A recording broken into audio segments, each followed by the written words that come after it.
Hey guys, it's Nicholas here again with yet another video. So I decided to make this one outside because the weather has been really good and it is forecasted to continue well into this week. So you guys must have already known because of the title of this video that this video is much different to the ones that I've produced and posted in the past about my traveling experiences during COVID.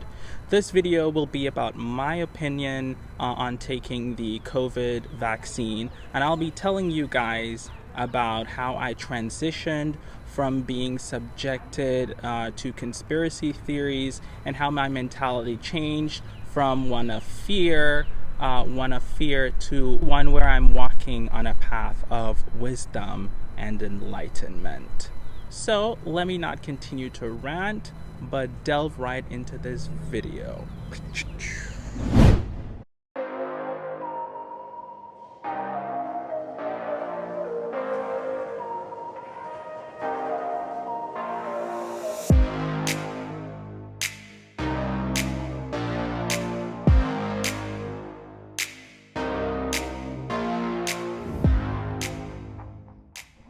Well, I took the vaccine at Methodist University in Fayetteville at the Matthews Ministry Chapel.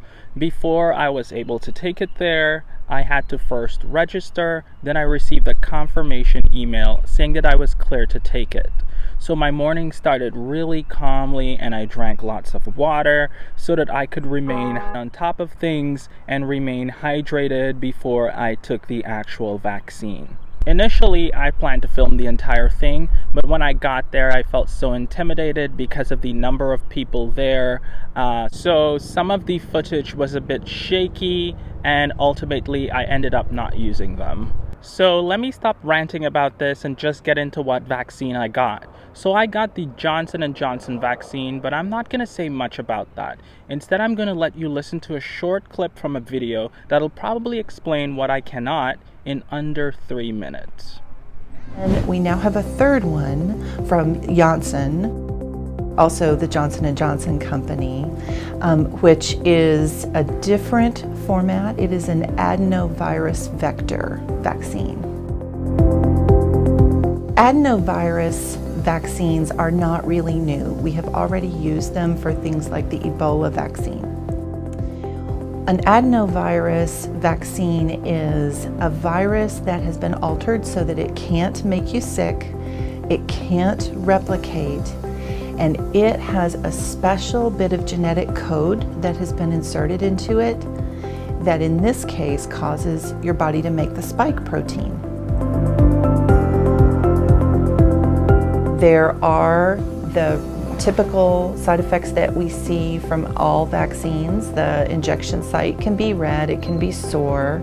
You can have a little fever for 1 to 2 days after. You can feel muscle aches and you can feel tired and a little headache. That's really it. And the nice thing about it is that because it's only one dose, the amount of side effects that people have and their severity is very, very small. When we take a second dose of the same vaccine, we tend to have more of an immune reaction and more side effects. So people will actually get fewer side effects cumulatively over the series with this J&J vaccine because it's only one dose.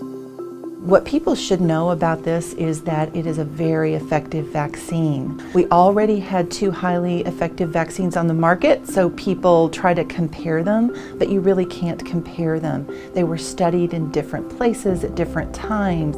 And the J&J vaccine was studied in places where there were a lot of the new variant strains coming out.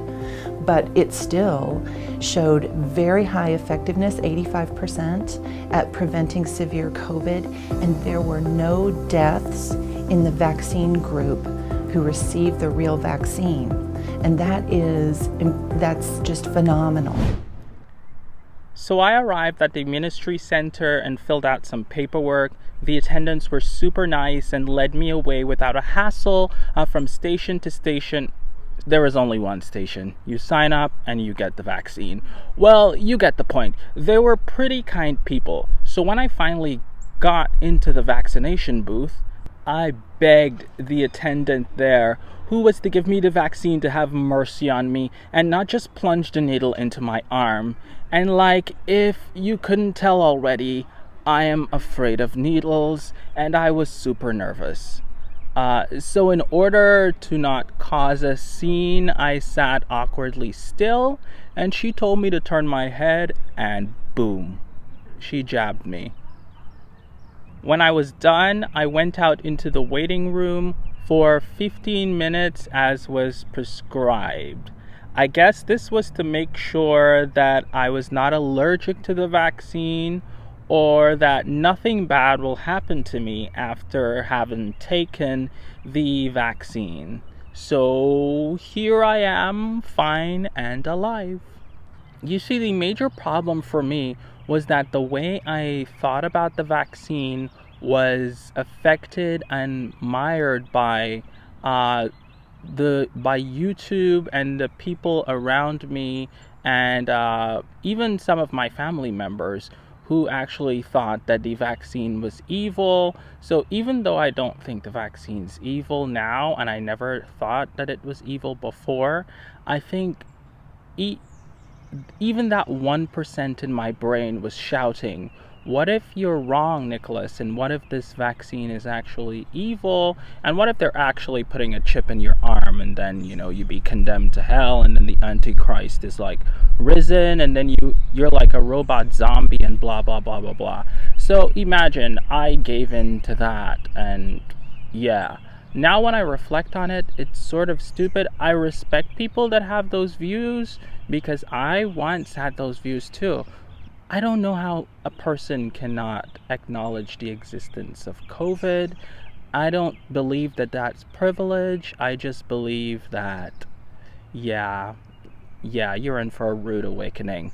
So here I am, awoken and awakened.